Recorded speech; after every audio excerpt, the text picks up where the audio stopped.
hier is, wil ons honor, wil ons eer, wil ons die kollig op laat val, nie net vir hierdie dag nie, vir hierdie een dag van 'n jaar nie, maar ek glo dat dit is ons prioriteit en die kerk se posisie om moederskap uit te lig en dit voor die Here te kan bring met blydskap vir die wonderlike vreugde wat ons elkeen het. Ek wil met julle praat oor die gees van moederskap. En ek dink aan my eie ma. My eie ma was so groot seën. Sy was 'n seën vir die gemeente. Sy was 'n seën in my lewe en sy was baie spesiaal. Sy is net seker besig om in die hemel die praise and worship te lei van een of ander pyporgel of 'n ding. Ek wil haar honor, ek wil my skoonma wat hier is saam met ons vanoggend. Francis, ons wil vir jou eer en elke moeder wat hier is. Ja, what did mom get a broom for Mother's Day? Because she sweeps our feet from under us. Amen. Het is interessant dat ons Christelike godsdiens eer moederskap. En interessant is dat die hele boek Spreuke, wanneer hy verwys na wysheid, dan verwys hy na wysheid in die vroulike vorm, in die vorm van 'n vrou. En so, volgende wil ek jy vat na Rigters 5 toe. En ek rig hierdie boodskap aan moeders wat in hierdie huis is volgende, maar ook aan die mans wat iets hier uit gaan kry vanoggend.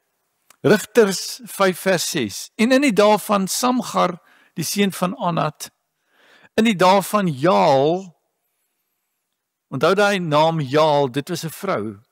In die dae van Jaal was die paaie verlate en die reisigers het langs sy paaie gegaan. Let op dat die Bybel sê in hierdie tyd was die hoofweë verlate, die paaie waarop mense geloop het. Reisigers moes alternatiewe roetes vat, sy paadjies vat, deur die bos vat, paadjies maak, omdat die paaie nie veilig was nie. Israel was deur 'n wrede koning geterroriseer en normale dorpslewe het opgehou. Die huis, die familie is aangeval. Dit het voor uitwissing gestaan. Familielewe het begin verdwyn in Israel. En hulle sê it takes a village to raise a child. Maar hier in Rigters 5 vers 7 sê dit die volgende: leiers het ontbreek in Israel. Ontbreek totdat ek, Deborah, opgestaan het. Ek, 'n moeder in Israel, opgestaan het. Lees dit weer. Leiers het ontbreek in Israel totdat ek, Deborah, opgestaan het. As 'n moeder opgestaan het.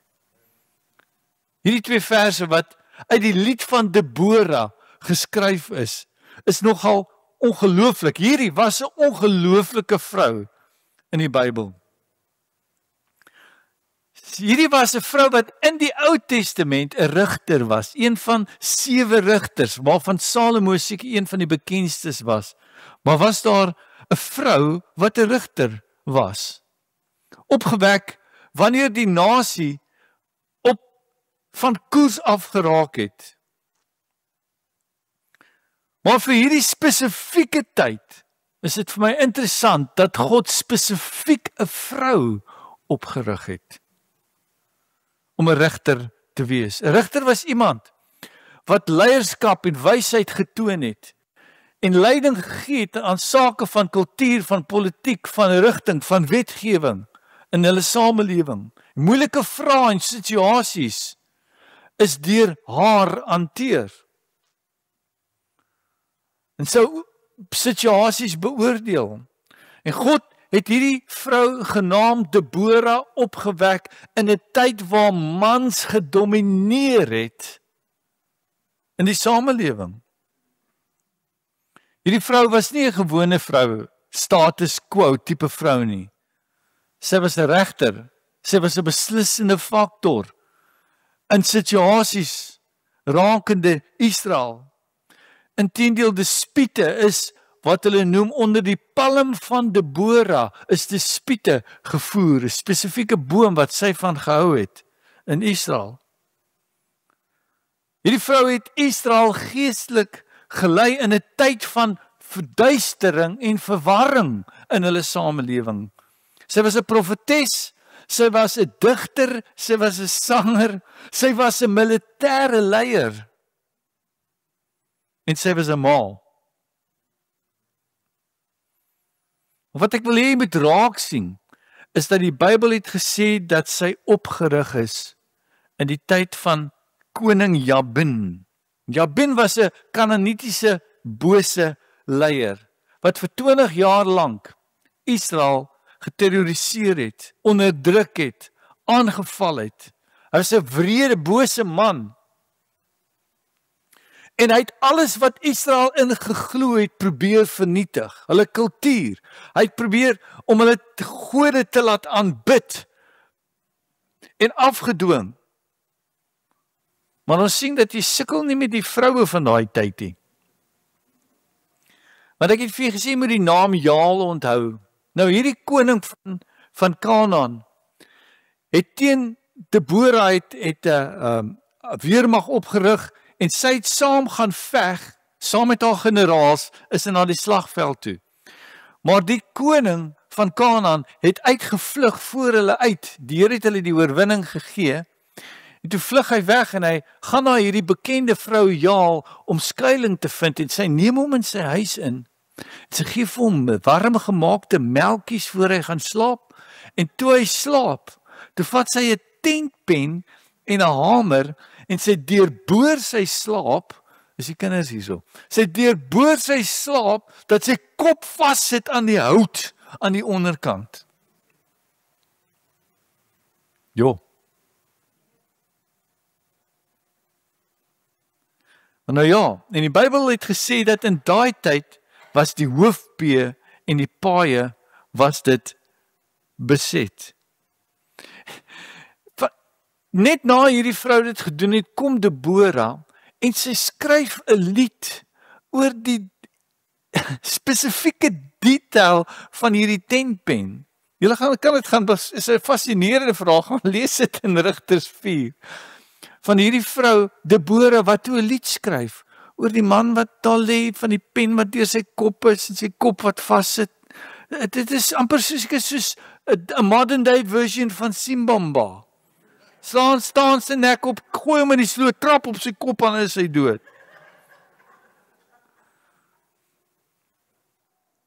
Nou ja. Maar die Bybel sê in daai tyd was die hoofweë en die paaie beset. Sodat as jy gereis het, was dit nie veilig nie. En dit was in daai soort omgewing waar Deborah opgerig is. En sy het gesê, ek sal opstaan, ek sal standpunt neem in Israel en ek sal 'n moeder wees in Israel. Sy het standpunt ingeneem toe sy sien dat die pad waarop haar familie geforseer word om op te loop, word ingeneem, is gevaarlik en is sleg. En soos baie vandag is vandag se weë waarop ons wandel gevaarlik, beperkend om op te loop. Maar sy het gesê, ek het nie opgestaan as 'n soldaat, as 'n rigter, as 'n profetes of as 'n sanger nie, maar sy sê spesifiek hierdie woorde, ek het as 'n moeder opgestaan. Ek sal as 'n moeder opstaan. Die gees van moederskap het oor haar gekom. En as 'n ma het sy gesê, genoeg is genoeg. Jy gaan nie my kinders en my kleinkinders op daai pad instuur nie. Daardie pad sal nie na die lewe toe lei nie. Daai pad sal nie na blydskap, na vreugde en van oorvloed lei nie. Dit sal nie jou vryheid gee nie. Dit was 'n ma wat gesê het, as die mans nie hierdie nasie gaan verander nie, dan gaan ek as 'n ma hierdie nasie verander. God kies 'n moeder in Israel en God kies vandag nog steeds moeders in ons samelewing. Dis tyd dat die moeders met die gees van moederskap en opstaan en sê, hierdie paaie sal ons kinders nie oploop nie. Hierdie paaie sal hulle besoedel, maar as 'n ma het sy opgestaan. En as 'n wonderlike vers wat ek seker die hele preek oor kan preek, maar dit is terwyl Dawid die lande ingevaar het waar die konings teen hom opgetree het en hy gaan veg het, as hy teruggekom het, het elke keer hierdie vraag gevra. 1 Samuel 27 vers 10. En ek wil lees in die King James. And Achaz said, "Where have you made a road today?" And David said, "Against the south of Judah." He called his fighting making a road today. En so ek wil u vra, waar het u in ons samelewing vandag 'n pad gemaak? Waar het jy 'n hoofpad gebou? Waar het jy 'n pad gebaan met waarmee jy besig is? Dis 'n goeie vraag om elke dag vir 'n mens se lewe te vra, want ons is besig om of 'n pad na die hemel te bou, of ons is besig met 'n pad na die hel. Ons is besig om 'n pad te bou wat iemand gaan volg in ons voetspore. En in Deborah se tyd was die paaie gevaarlik spesifiek. En sy het gesien dat die paaie die welsyn van haar kinders gaan affekteer.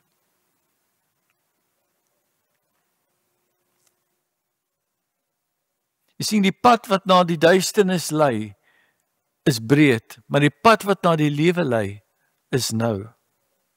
En die rigting waarin ons huisgesinne stuur, is die pad wat ons uitbaan in hulle lewens. En sy het gesê, ons gaan hierdie paaie regmaak. Dis wat ek van haar hou. Sy het by haarself besluit, in hierdie donker, politiese, onsekere omgewing, in hierdie kulturele en morele verval van die nasies, as daar geen man is in Israel wat hierdie werk gedoen kan kry nie, gaan jy 'n mamma beer sien opstaan. Ek het al agtergekom, jy moet 'n mamma kry wat ontsteld is oor die pad wat haar kinders ingestuur word, en ek waarborg jy gaan iets gedoen kry. Maar wat sê, al hierdie progressiewe, moderne goed sal nie my familie bymekaar hou nie. Hierdie nuwe dinge sal hulle nie na die hemel toe vat nie. Hierdie nuwe goed, hierdie ding dat jy kan kies watter geslag jy wil wees sonder om die biologiese realiteite in ag te neem. Of jy 'n man of 'n vrou is, hierdie dinge gaan nie die rigting van my kinders bepaal nie. Hierdie alternatiewe leefstyle sal jou nie op die pad van vrede en blydskap in my kinders en in my lewe bring nie. Daar moet 'n gees van moederskap wees. Spreuke 31 gee ons 'n beskrywing van die ideale vrou. Amper 'n perfekte vrou. En dit begin om haar te beskrywe. In Spreuke 31 vers 10 praat van hierdie vrou, het sê, wie sal 'n deegsame vrou vind? Want haar waarde is ver bo korale. Kan ek 'n amen kry? Ja. Die hart van haar man vertrou op haar. En aan wins sal dit hom nie ontbreek nie. Kyk hoe lekker is dit. Die hart van haar man vertrou op haar en aan wins sal dit aan hom nie ontbreek nie. Sy doen aan hom goed en nie kwaad nie, al die dae van haar lewe. Vers 13 sê, sy sorg vir wol en vlas en sy werk met gewillige hande. Dis 'n soort gees van moederskap wat oor 'n generasie moeders moet vaardig word. A mother that's on top of it, not a perfect mother. Baie kyk na hierdie tipe beskrywing van hierdie vrou en dink sy is perfek en jy kan nooit wees soos wat sy is nie. Maar dit is nie die rede hoekom dit daar in die Bybel is nie.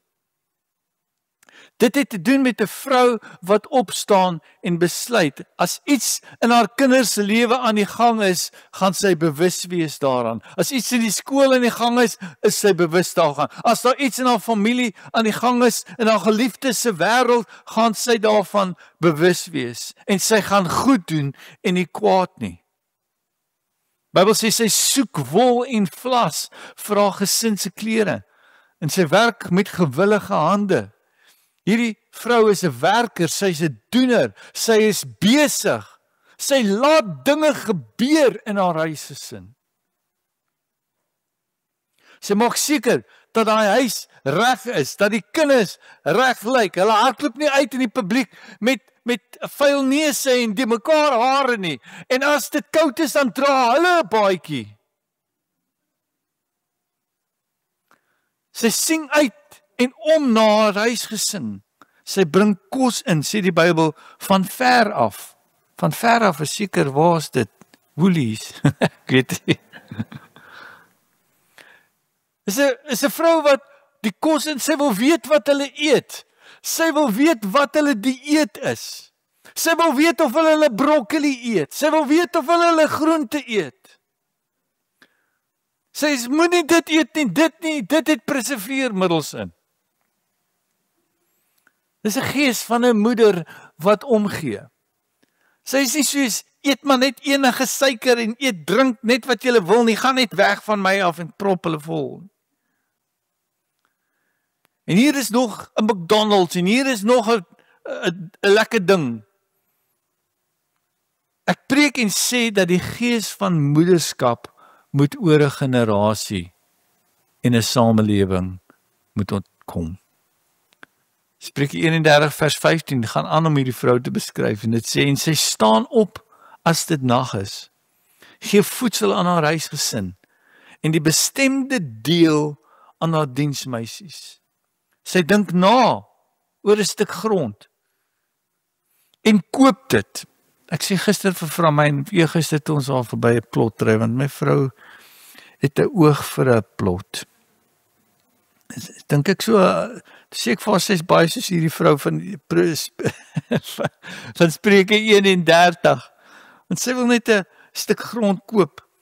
Maar ek wil net vir haar sê dat sy koop dit om 'n wins te maak. Ek wil dit net vir vrou my wys. Die Bybel sê van die vrug van haar hande plant sy 'n wingerd. Sy omgord haar lendene met krag en hou haar arm stewig. Sy voel dat haar wins goed is en in die nag gaan haar lamp nie dood nie. Is nie wonderlik nie. Ek dink so baie aan my ma as ek hierdie gedeelte lees. Luister net na hierdie wonderlike ma. Sy dink na oor 'n stuk grond en koop dit. Met ander woorde, hierdie vrou is nie net besig met huiswerk nie. Sy is 'n entrepreneur. Sy is soveel meer as net 'n ma. Sy draai 'n stuk grond om vir wins. Sy slim in besigheid. Sy plant 'n wingerd. Mense dink al wat 'n ma doen is kos kook. Maar hierdie vrou is 'n multitasker. Sy koop 'n land, sy plant 'n wingerd, sy bestuur haar huishouding. Die Bybel sê, sy omgord haar arms met krag. Sy omgord haar arms, ek het gedink dis die gedeelte waar sy gym toe gaan. Maar dit is nie dit nie. Het jy al agtergekom 'n ma het lieflike arms. 'n Ma het die liefdevolle aanraking van 'n ma. En dis hoekom sy daai afgesnyde moue dra, né? Né? Want 'n ma is besig. Sy wys daai deel van haar arms. Die Bybel sê sy het lieflike arms. Dis die gees van moederskap. Die Bybel sê sy maak klere vir haar gesin. Sy steek haar hand uit na die armes en na die behoeftiges. 'n moeder modelleer aan haar kinders. Sy is 'n gewer. She gives. Sy gee om. Sy kyk na die armes, sy kyk na die behoeftiges, sy kyk na die deel van haar diensknegte en diensmeisies, sê die Bybel. Sy modelleer aan ons dat 'n gees van moederskap is om te gee. She's a giver. Spreuke 31:21 sê sy is nie sy is nie bevrees vir haar huisgesin vanweë die sneeu nie. Want haar hele huisgesin dra skarlakenstof. Sy's voorberei, sy berei voor. Skarlaken hierso beteken warmte en beskerming, dui ook op die waarde van die klere wat haar kinders dra. Met ander woorde, al hierdie dinge kom uit 'n gees van moederskap af. Haar kinders is netjies aangetrek. As sy koud kry, dan het hulle 'n truitjie aan. En die kinders lyk skerp. Hulle word goed gevoer, hulle word goed gebad. En hulle word skoon gehou. Dis die gees van 'n ma. Spreuke 31:23 sê, haar man is bekend in die poorte. En hy saam met die oudstes van die land, as sy saam met die oudstes van die land sit. Hierdie vrou laat haar man goed lyk. Al ken sy al sy nonsens en is sy bewus van al sy probleme, lyk hy nog steeds goed in die poorte. Wie dink julle het my aangetrek vanoggend? Ekke! Dis my Moedersdag outfit hierdie. Spreuke 31:25 sê, sterkte en eer is in haar kleed, en sy lag oor die dae wat kom. Sy lag. Haar mond maak sy oop met wysheid, en vriendelike onderrigting is op haar tong. Opmerksaam gaan sy die werksaamhede van haar huis na, en die brood van luiheid eet sy nie. Haar seuns tree op en noem haar gelukkig, haar man ook, en hy prys haar. Amen. Jy skoor vandag punte, Boeta. Het jy al agtergekom, 'n ma het 'n tipe van 'n gehoor wat net nie normaal is nie.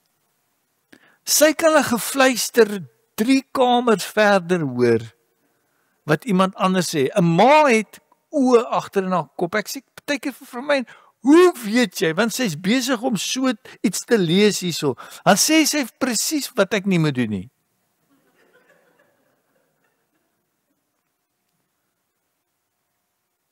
A ma is incredible. Deborah was baie soos hierdie Spreuke 31 vrou.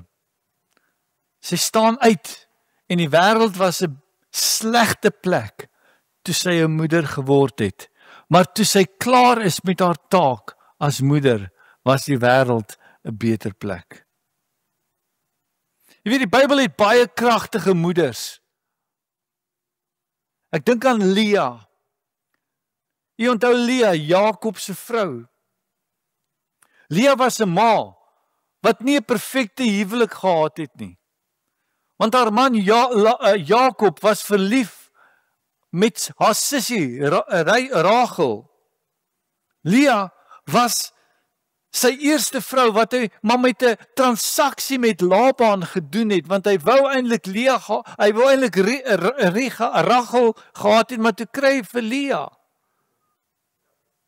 En met elke geboorte het Lea probeer om Jakob se liefde te koop met die kind wat sy hom gee. En uiteindelik het sy 6 seuns gehad en 1 dogter gehad. Reuben, Levi, Juda, almal was haar kinders. Maar nooit het sy Jakob se liefde gewen. En sy was in 'n liefdelose huwelik, maar uit Levi haar seun het die wet gekom. Moses het uit haar gekom. Jy hoef nie 'n perfekte huwelik te hê om 'n goeie moeder te wees nie. Uit 'n liefdelose huwelik het hierdie moeder geboorte gegee aan Juda, waaruit die Messias gekom het. Selfs Batseba, jy weet die vrou wat baie gebad het. Wat gebad het as die mans nie daar is in die oorlog nie. En ons gee aan Batseba 'n slegte naam, maar sy het nie gekies om saam met Dawid te wees nie. Die keuse is vir haar gemaak deur Dawid. Dawid het op sy balkon eendag uitgestap en toe sien hy 'n UFO. Unidentified female object. Terwyl die mans besig is om oorlog te voer, bly Dawid agter. Dawid moes nie geloer het nie. Blykbaar bad die vrouens buite as die mans nie daar is nie. Dawid moes nie geloer het nie. Hy moes haar nie gaan haal het nie. Hy moes haar nie gestalk het nie. En toe sê die Bybel dat hy haar kontak en navraag doen en haar laat kom. Dawid se getroude man. Hou op om haar te volg op Facebook, Dawid. Maar hierdie vrou met die Batseba wat 'n slegte naam gekry het, verstaan jy dat Spreuke 31 gaan oor Salomo se ma, wie Batseba was. Sy het geboorte gegee aan Salomo, die wysste, slimste, rykste man wat nog ooit gelewe het. Batseba se vingerafdrukke was reg oor die lewe van Salomo. Hy het die tempel gebou, die heerlikheid van die Here het dit gevul, maar haar vingerafdrukke, haar arms was op sy lewe. Wat van Maria, die moeder van Jesus? Het jy al gedink, hoe moes dit wees om die moeder van Jesus te wees? Watter rol het Maria in die vorming van Jesus gespeel? Ek gaan dan vra eendag as ek in die hemel is, hoe was dit om Jesus groot te maak? Was hy stout? Het jy hom ooit pak gegee? Hoe het dit gewerk? Maar as ek dink aan hierdie 4 vrouens, die paaie wat hulle gebaan het, skoongemaak het, soos aan Dawid gevra is, watter pad het jy gebou vandag? Wil ek u vra, waarmee is jy besig om te bou vandag? In watter gevare is jy besig om 'n pad te baan vir jou familie, vir jou samelewing, vir jou huisgesin? Want jou gebede as 'n moeder maak 'n pad waar daar nie 'n pad is nie. Jou voorbeeld maak 'n pad waar daar nie 'n pad is nie. You make a way where there seems to be no way. Jy maak 'n pad vir iemand of nader aan die hemel of nader aan die hel. En hier is ons vandag en ons is die ontvangers van die liefde van 'n moeder. En selfs Jesus, toe hy aan die kruis gesterf het na sy moeder gekyk en hy het sy broer langs hom herinner en gesê, sorg jy vir ma. Kyk jy na jou moeder. En ek wil iets vir moeders sê, al voel jy nie soos die vrou van Spreuke 31 nie, wil ek vir jou sê, God gee 'n A vir die moeite wat 'n vrou doen. Die moeite wat 'n ma doen, wat niemand sien nie, wat niemand beloon nie, dat God eer dit, en God sien dit raak. Soms voel jy as 'n ma dat jy misluk het. Soms voel as jy gefaal het as 'n ouer met jou kind, en waarskynlik het jy, maar God gee 'n A vir moederskap. En as jy net aanhou om jou bes te probeer, aanhou om terug te gaan na die woord toe, aanhou om die pad te baan in die rigting van die hemel en nie van die hel nie. Jy hoef nie perfek te wees nie. En jy maak daai pad oop vir jou huisgesin. Jy kloof daai pad. Gee God 'n A vir jou. Die gees van moederskap. Ons honor dit. Ons eer dit vanoggend. Moenie dat die TV jou kinders groot maak nie. Kan ek 'n amen kry? Moeder hulle. Moeder hulle. Moenie dat TikTok jou kinders vorm nie. Moenie dat die skoolstelsel of Google jou kinders groot maak nie. Moenie dat iemand anders se hande jou kinders groot maak nie. Sit jy jou lieflike arms om hulle en moeder hulle. Een van die dae gaan jou stem en jou asem vir die laaste keer uitblaas. En in daai oomblik wil jy weet dat Jesus aan jou kinders gegee is. Jesus aan jou familie gemodelleer is. Die liefde van Jesus deur jou gevoel is. 'n Ma wat 'n pad gemaak het na strate van goud. En die vraag wat ek probeer vra is,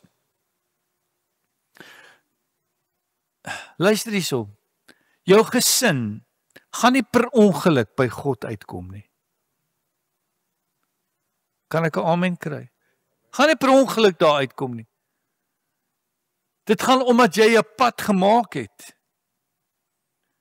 Hierdie ding dat die kind kan kies, of die kind moet vroeg in sy lewe moet hy besluit en jy volg dit, is nonsens. Jy baan die pad vir hom.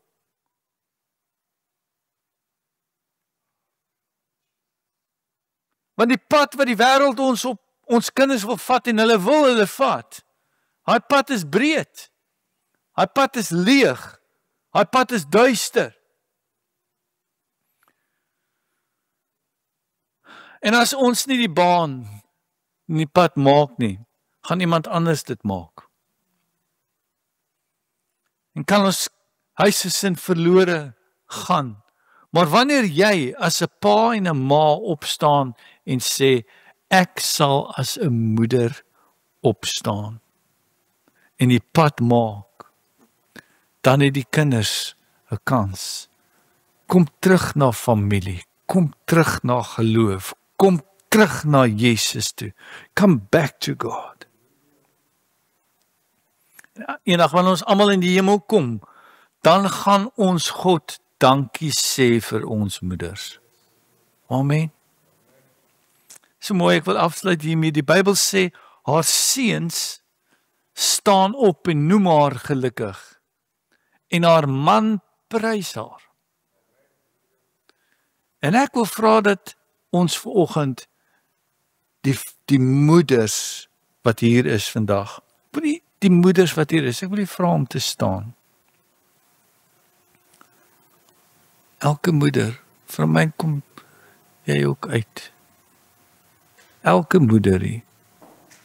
Haar seuns staan op en noem haar gelukkig. En haar man loof haar. Ek wil vir elke ma wat vanoggend hier is, wil ek bless. wil ons seën. Ek wil elke seun vra om op te staan. En as daar 'n moeder naby aan jou staan, jou hand op haar gaan sit. Ons gaan hulle seën vanoggend. Elke moeder. Die seun staan op, sê die Bybel, en noem haar gelukkig. Haar man loof haar. En vandag, Here, wil ons vir u baie, baie dankie sê vir die pad wat elke moeder alreeds in haar lewe gevorm het, gemaak het. Bid, Here, dat ons sal sien dat dit lei na die lewe en na oorvloed. Dankie, Here, vir elke ding waarin ons moeders vat. Dankie, Here, dat hulle u liefde deur hulle lewens kon gesien word en wat hulle doen. En terwyl hulle besig is, Vader, om u te loof, wil ons u vra, Vader, om genadig te wees aan hulle. Here, die drome en die hoop wat hulle het vir hulle huisgesin, Here, om dit raak te sien, dit te laat 'n werklikheid raak. Ons seën hulle vandag vir die arbeid. Ons seën hulle, Vader, vir die dinge wat hulle doen wat niemand raak sien nie. Vir die klein dingetjies in ons lewens wil ons hulle eer en ons wil hulle opdra aan die Vader. Ek bid, Vader, dat u hulle sal bewaar van die bose. Ek bid vir gesondheid, genesing oor hulle liggame en die impak wat hulle het op 'n generasie na hulle. Bid ons, Vader, vir vrug, vir seën, vir blydskap. Ek bid, Here, dat hulle huise gevul sal wees met gelag, met blydskap, met vrolikheid, en hulle man hulle sal prys, dat hulle kinders sal opstaan en hulle eer. Ons seën hulle vandag, Vader. En ons dankie dat hierdie moeders met ons lewens gesluit het. En dat ons 'n deel kon wees van die liefde van 'n moeder. En die gemeente sê, amen, en amen, die Here seën.